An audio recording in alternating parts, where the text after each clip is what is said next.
સાંજના 6 વાગી ગયા છે। સુપર 6 સાથે હું છું નીરુ। આજે દિવસભરના મહત્વપૂર્ણ એવા સમાચાર લઈને આપણે શરૂઆત કરીશું। સુપર 6 ની વાત કરીશું એક એવી આફતની કે જે ખેડૂતો પર આવી રહી છે। તો પૂરના પાણી ઓસર્યા બાદ જનજીવન થાળે પડ્યું, પરંતુ ક્યાંક વીજળી ગુલ છે તો ક્યાંક આખા રસ્તા ગાયબ છે, તેની પણ કરીશું વાત। તો મુંબઈની લાઇફ લાઇન ગણાતી એવી લોકલમાં કેટલા કાર્ડનો કોડિયો બની ગયા છે અને રફતારની મજામાં કેટલાને મળી છે સજા, તેની પણ કરીશું વાત। આવો સૌપ્રથમ નજર કરીએ આજના 6 મહત્વપૂર્ણ મુદ્દાઓ પર।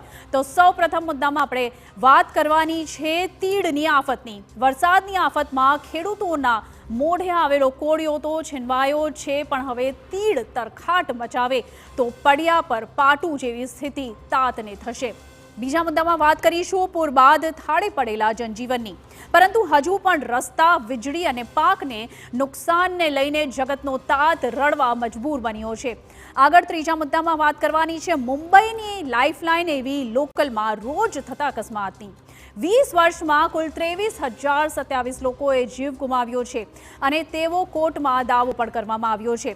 સુપર 6માં ચોથા મુદ્દામાં વાત કરીશું કેદારનાથમાં હેલિકોપ્ટરના રેસ્ક્યુ દરમિયાન હેલિકોપ્ટર નીચે પડ્યું તેની।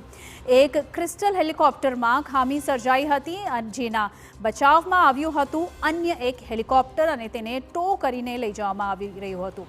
પાંચમા મુદ્દામાં વાત કરીશું હૈદરાબાદ અને કોલ્હાપુરમાં બેફામ કારની રફતારની, જ્યાં એક કાર અનેક વખત પલટી ખાઈ જાય છે તો બીજી કારે રાહદારીને અડફેટે લીધો। અને અંતમાં આપણે સુપર 6માં વાત કરીશું તમારી કાર સેફટીની। હવે એક QR કોડ દ્વારા જ તમે કારની સુરક્ષા, રેટિંગ અને સુવિધાઓ વિશે જાણી શકશો। Bharat new car assessment programme દ્વારા તેની થઈ છે શરૂઆત। આવો નજર કરીએ આજના સૌપ્રથમ